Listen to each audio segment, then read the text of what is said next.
Question number 8 exercise 5.3 class 10th। Question 8 ये कह रहा है उस एपी के प्रथम 51 पदों का योग ज्ञात कीजिए जिसके दूसरे और तीसरे पद क्रमशः 14 और 18 है। इसका अर्थ ये कह रहा है उस एपी के 51 पदों का योग यानी कि 51 पदों के योग ज्ञात कर रहे हैं। योग का मतलब एसएन निकालना है और जिसके दूसरे और तीसरे यानी जिसके दूसरे पद यानी कि A2 ये दूसरा पद है और ये तीसरा पद है। जिसके दूसरे और तीसरे पद क्रमशः 14 और 18 यानी कि दूसरा पद 14 है और तीसरा पद 18 है।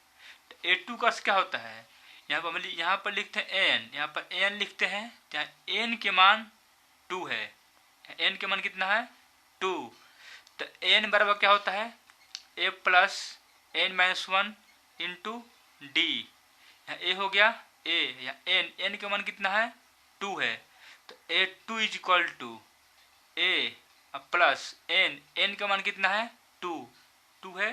तो 2 माइनस 1 इंटू ए डी हो जाएगा ए प्लस 2 में से एक घटेगा 1 और 1 गुना डी होगा इज इक्वल टू 14।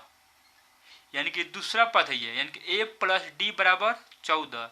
यानी जब दूसरा पद कहेगा तो 2 में से एक घटा देंगे, एक में गुना कर देंगे डी से तो 1D हो जाएगा, यानी डी हो जाएगा। तीसरा पद है तो 3 में से एक घटा देंगे तो 2 और 2 गुना डी तो 2D। यहाँ ए प्लस 2D इक्वल टू 18 होगा। यानी कि इसको समीकरण 1 मानेंगे, इसको समीकरण 2 मानेंगे। ये 2D कैसे हुआ है पर एन का मान कितना है 3 है। तो ए प्लस एन के मान 3 तो 3 में से 3 माइनस 1 तो 3 में से एक जाएगा 2 गुना डी 2D होगा। यानी कि ए प्लस 2D तो ए प्लस 2D तीसरा पद कितना 18 है। तस्वीर बनाएंगे तो यहाँ लिखेंगे माना कि एपी का प्रथम पद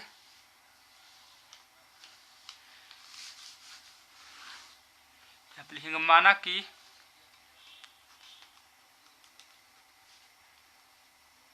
एपी का प्रथम पद ए और सार्व अंतर डी है। यह मान लिया माना कि एपी का प्रथम पद ए और सार्वंतर डी है। ठीक है, किताब में दिया है दूसरा पद, यानी लिखेंगे दूसरा पद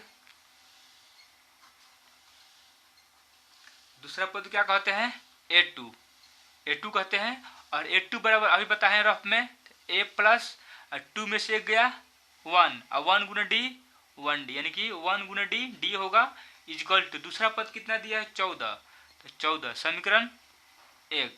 ठीक, और फिर तीसरा पद दिया है तीसरा पद, तो तीसरा पद क्या कहते हैं A3 कहते हैं A3। 3 में से एक जाएगा 2 और 2 गुना डी 2D होगा तो ए प्लस 2D इक्वल टू तीसरा पद कितना दिया है 18 दिया है 18 समीकरण 2। ठीक, जब कहेगा जब चौथा पद कहेगा तो 4 में से एक घटाएंगे 3 ए प्लस 3D। पांचवा पद कहेगा तो 5 में से एक घटाएंगे ए प्लस 4D। ठीक, तो समीकरण 1 और समीकरण 2 से समीकरण 1 और समीकरण 2 से समीकरण 1 कितना है a plus D equal to 14 है, एक ये है और 2 यहाँ पर है। A plus 2D equal to 18, ये plus a plus 2D minus 2D plus 18 minus 18 plus a minus a cancel हो गया। ए गो डी में से 2 गो डी घटेगा तो माइनस डी होगा। 14 में से 18 घटेगा माइनस 4 होगा, माइनस माइनस कैंसिल हो गया तो डी का मान कितना आया 4। जब डी के मान 4 आ गया तो एसन का मान निकाल लेंगे। तो यहाँ लिखेंगे अतः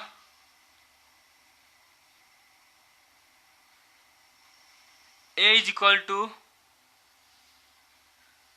ए का मान निकाल लें, पहले ए का मान निकाल लेते हैं। डी का मान 4 आया तो फिर लिखेंगे डी का मान समीकरण 1 में रखने पर, डी का मान समीकरण 1 में रखने पर, जब डी के मान 4 आएगा तो ए के मान निकाल लेंगे। डी का मान समीकरण 1 में रखने पर, समीकरण 1 कितना है, a plus d, a plus d is equal to 14। तो ए का मान तो निकालना है और डी का मान कितना है, 4 आया है, 4 इज इक्वल टू 14। तो ए इज इक्वल टू 14 हुआ, प्लस 4 उधर जाएगा माइनस 4 होगा, तो ए का मान कितना हुआ, 14 में 4 गया 10। तो ए का मान कितना हुआ 10। तो यहाँ पे लिखेंगे अतः a is equal to 10, d is equal to 4, d is equal to 4। और क्वेश्चन का 51 पदों का योग यानी कि एस एन, तो एस एन यानी एन का मान 51 यानी कि एस 51 ज्ञात करना है। तो एन के जगह पर 51 है, 51 पदों का योग यानी कि एस एन ज्ञात करना है और यहाँ एन के वैल्यू दिया है 51। तो यहाँ पे लिखेंगे एन का मान कितना हुआ 51 और एन इज इक्वल टू 51। तो S 51 is equal to what, ठीक। तो यहाँ पर लिखेंगे S N is equal to N by 2f plus N minus 1 into D, S N is equal to N by 2f plus N minus 1 into D, ये formula है। S N के मान 51, S 51 is equal to N के मान 51 आया है बटा 2 गुने ए का मान 10 है प्लस एन का मान कितना है 51 माइनस 1 और डी के मान कितना आया है 4 आया है, ठीक है। एस 51 एन का मान 51 बटा 2 हुआ, ए के मान 10 आया है प्लस एन के मान 51 माइनस 1 डी के मान 4। तो आप लोग से बन जाएगा 51 बाई 2, ले लेते हैं छोटा कोष्ठ, 10 दूनी 20 प्लस 10 दूनी 20 प्लस 50 में से 51 में से 1 गया 50, अब 50 गुने 4, 50 चौके 200 हो गया, हो जाएगा। 50 51 में से 1 गया 50, 50 चौके 200। तो S 51 is equal to 51 by 2 गुना करते हैं, गुना हो जाएगा 20 200 प्लस 20 कितना होगा 220, ये कितना से कटेगा 11 दूनी 22 यानी कि 110 बारे में कटेगा। तो यहाँ पर लिख लेंगे, इसलिए एस 51 इज इक्वल टू 110 में गुना करेंगे 51 से तो कितना होगा, ये कितना हो जाएगा 0 हो गया, 0 और 11 के 1 हासिल 1, 11 × 55 और 55 1 56, 5610 यानी कि एस 51 का मान 5610 होगा। यहाँ पर लिखेंगे अतः एपी के 51 पदों का योग 5610 होगा, इतना उतार लीजिएगा। तो यहाँ पर लिखेंगे अतः एपी के 51 पदों का योग 51 पदों का योग 5610 होगा, यही पूछा था 51 पदों का योग कितना होगा। तो 51 पदों का योग निकालने के लिए ए का मान निकालें, डी का मान निकालें और 51 पदों का योग निकल गया 5610, ठीक है।